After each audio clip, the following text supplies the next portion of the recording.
Hey there, it's Fresh Mark Sense with another fresh review. Today I'll be doing two things: an unboxing and first impressions of Shaghaf Oud Abyad, similar to Oud Blanc, I'd hopefully think so. And I'll be doing a review on something I bought yesterday, Lacoste L'Homme Timeless. Now I originally had the Intense and I almost misspoke that, but this is a fresher, more summery version with cardamom and bergamot added to it. So let's get into it. Fresh Mark Sense. I'd say on first impressions, on looking on the box, it's definitely a lot less cheesy than the gold packaging of the last Swiss Arabian Oud, the Shaghaf Oud, the original one. But let's check out what's inside. So we have this, similar, can't wait for this, and here we go. 75mm, looks like this. Almost a little bit chipped. It's not very good for eBay seller, whoever that was, but looks very nice. Let's spray it. Turn it to the front. Let's go.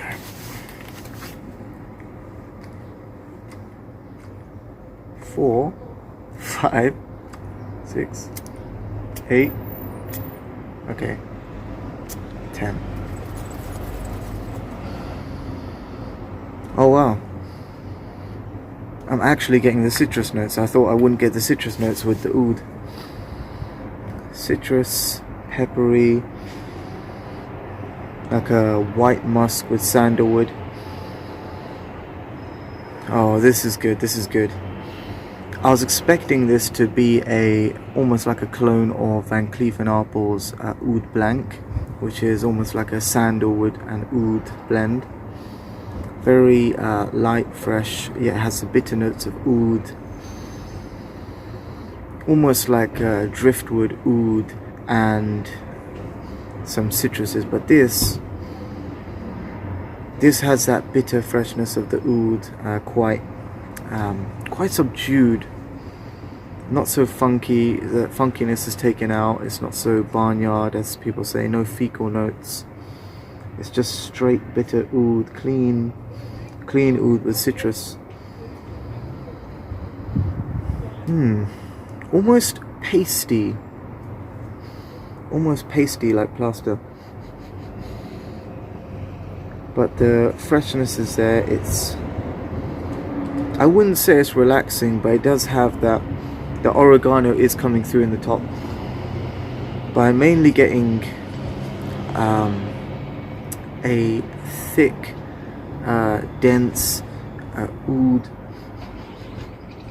It's a woodiness of the sandalwood, the creaminess of the sandalwood mixing with the bitter notes of the oud.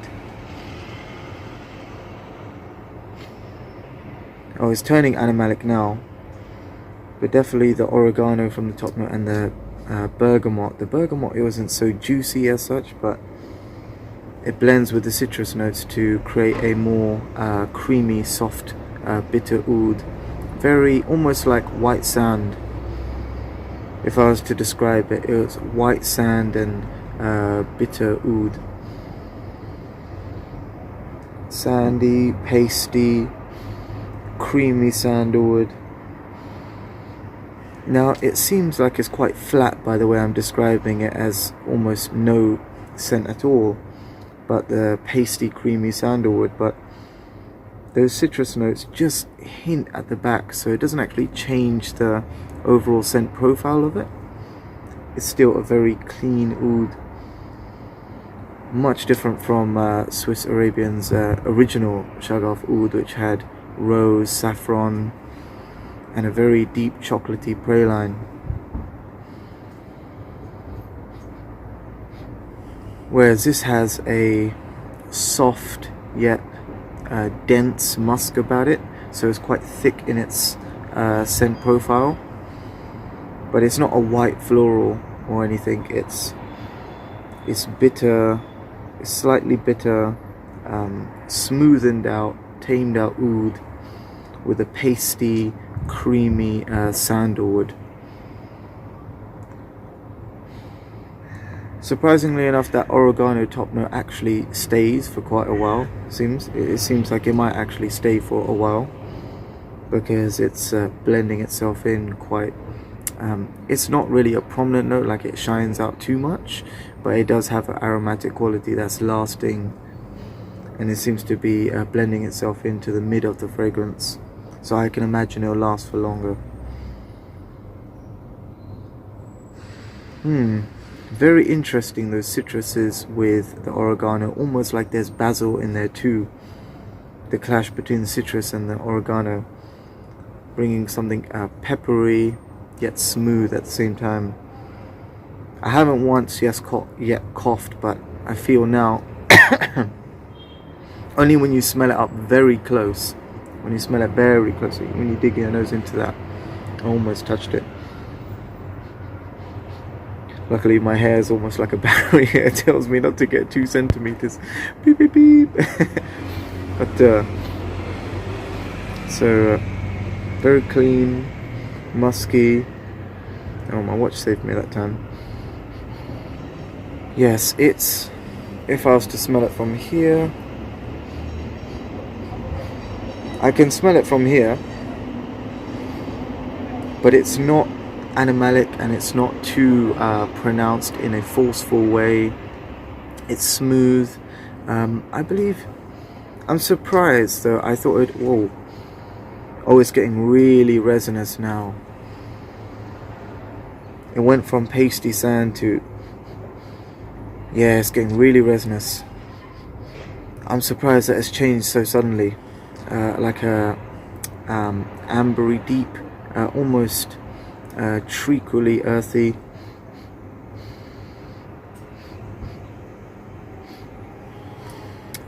Sour or aromatic.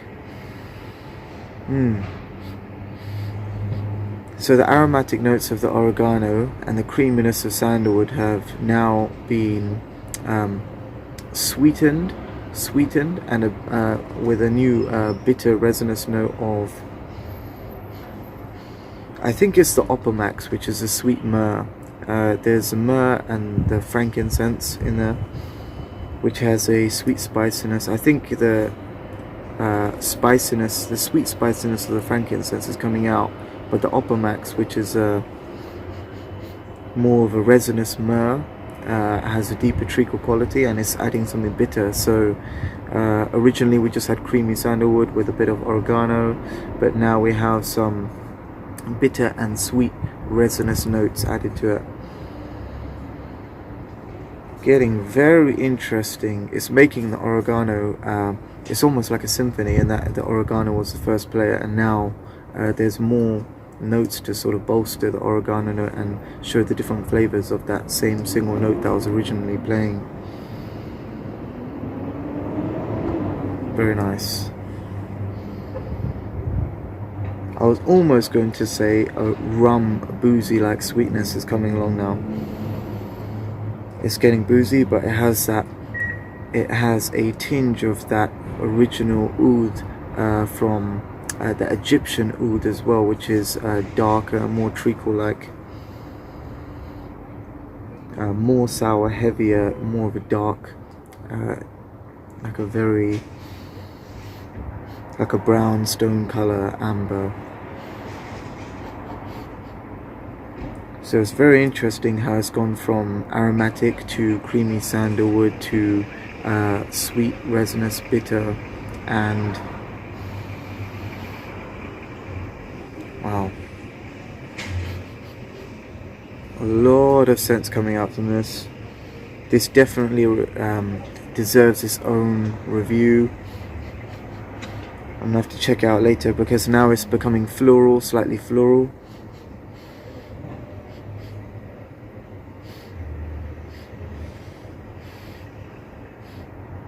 Almost like jasmine is coming out now, which is uplifting it, but it still has the contrast of the citrus, because the citrus is still there. The citrus and oregano aromatic and slightly tangy note is there, and now when the jasmine is coming through, it's revitalizing those citrus notes.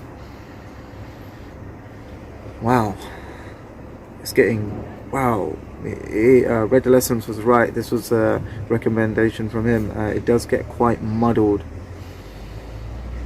aromatic, sweet, bitter, resinous. The creamy sandalwood is still there, but it's slightly fading and turning more into a white sand woody note. A very clean woody note, turning from a creamy sandalwood to a more clean woody white sand, almost reminiscent note.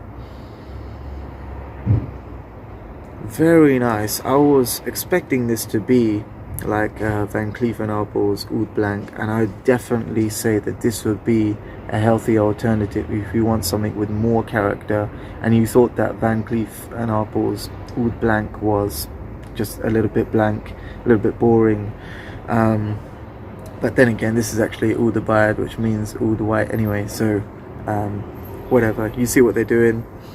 But it seems like they've done it better, because I've just tried Van Cleef & Arpels Oud Blanc about a week ago,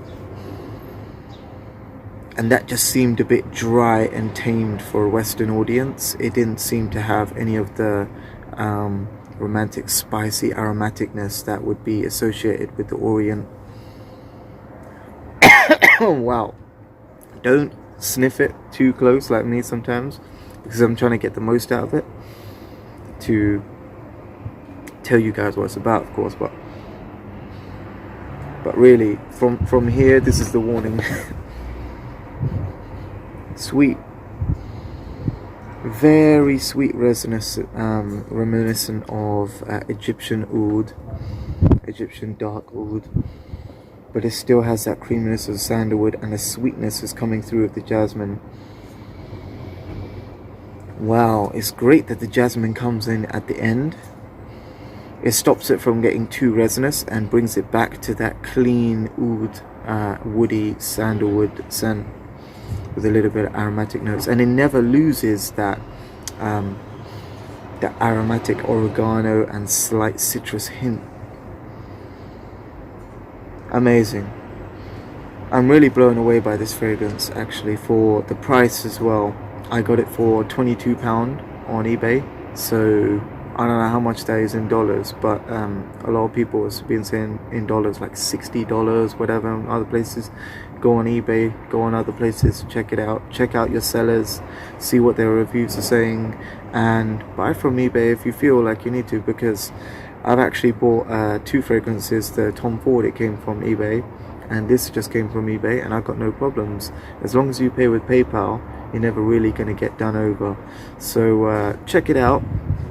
Shaghaf Oud Abyad by Swiss Arabian Perfumes. Don't pay too much for it. I think my general opinion is that it's a clean, woody oud scent with slight bitter notes, not too animalic. It has aromatic and bitter resinous notes too, but it eventually dries down to a very pleasing, clean white wood and slight bitter oud fragrance. So definitely check that out if you're a little bit afraid of oud, but you'd want to try something different with some more masculine and fresh qualities that you could wear in summer. So this is an oud you could wear in summer. Check it out. I'd say the next fragrance I'll be talking about is Lacoste L'Homme Timeless.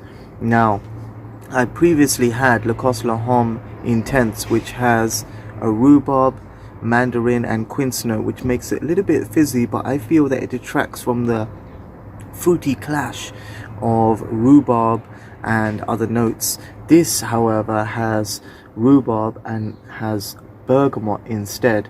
So bergamot and added jasmine and a little bit of cardamom too.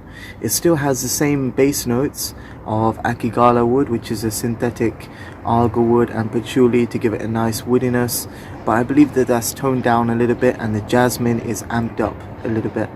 So we have a more floral, more juicy, zingy, fresh version of Lacoste L'Homme Intense, with the added aromatic sweetness of cardamom and a light, more floral jasmine perfume. When I spray it, the spray is quite good, just like the original Intense. Well, I don't know how many flankers there are of L'Homme, but The juicy contrast of the rhubarb and bergamot is amplified by a slight pause in the uplifting jasmine that comes through. So the jasmine is a base layer of the whole fragrance, and it really holds the fragrance together in a more floral and uplifting scent profile. So that rhubarb and bergamot is heavily clashing, and you get whiffs of that throughout the perfume's life. The cardamom holds the sweet notes along with the almond to create something very smooth, creamy, with the jasmine, white floral. Make it very mass pleasing, more fruity than floral, but the floral note is light and not too feminine. It doesn't come off as feminine at all. And the almond note, I'd just say holds the creaminess of the fragrance, and the cardamom holds the sweet notes of the fragrance. So we have the juicy bergamot and rhubarb still playing, clashing with each other, and that akigala wood, which is patchouli, the sweetness of the synthetic patchouli and alga wood, the bitterness of the oud comes out, and the sweetness of the patchouli bolsters the fruity notes of rhubarb. And when the fruity note of rhubarb is bolstered, the zinginess of bergamot comes out. So I found that this lasted longer than the original L'Homme Intense by about 2 hours. So I sprayed it in the shop, and I didn't want to buy it straight away because I didn't want to buy similar perfumes, but I find that this is more summery, and this lasted for 5 to 7 hours on the skin, and on clothes it lasted about 8 hours. So not too much longer, but definitely noticeable on the clothes, and longer lasting than the Lacoste L'Homme Intense. So I would wear this for summer because it's more uplifting, juicy, the clash is there, and it's great for outdoors as well. Leaves you feeling uplifted with that jasmine, definitely a breath of fresh air with that patchouli too. So wear this for summer, and for me, I'll be wearing Lacoste L'Homme Intense in the colder months, where I'd like to bring some warmth and a slight fruitiness that would not be as overbearing in small, close distance, let's say. So definitely check out Lacoste L'Homme Intense. I got this 50ml for £20 because I got it at a deal at my, I think it was a fragrance shop. Yeah, because I had a card, but this goes for around £26 for 50ml. But if I didn't have Lacoste L'Homme Intense, I may have actually gone for a 150ml bottle of this. But check it, this is this is the choices that we make in life, and definitely I think for someone who lives in the UK, we don't have much summer, so I could be spraying this all summer and this will run out after the 150ml. Well, actually the 150ml may even run out before, because we have more rainy days, or vice versa. So definitely check this out for the summer. So that was my review of both of these fragrances. This one is going to have its own review maybe later on, but I had a secret idea of mixing both of these because I thought that this would be like Van Cleef & Arpels Oud Blanc, so it might be a little bit dry and oudhy, but this had a lot more character than I originally thought. And mixing a rhubarb note with bergamot and citruses that is not so offensive and lighter on the oud would mean that the oud note would not clash so much, because this is not as strong on the oud, but it would bolster the fruity and citrus notes of this, because we have rhubarb, bergamot, and we have citruses in the mid and some bergamot, but it's not so apparent. So I'm going to check out mixing this in my own time, and I'm going to get out of it because it's going to start raining. But you guys take care and stay fresh.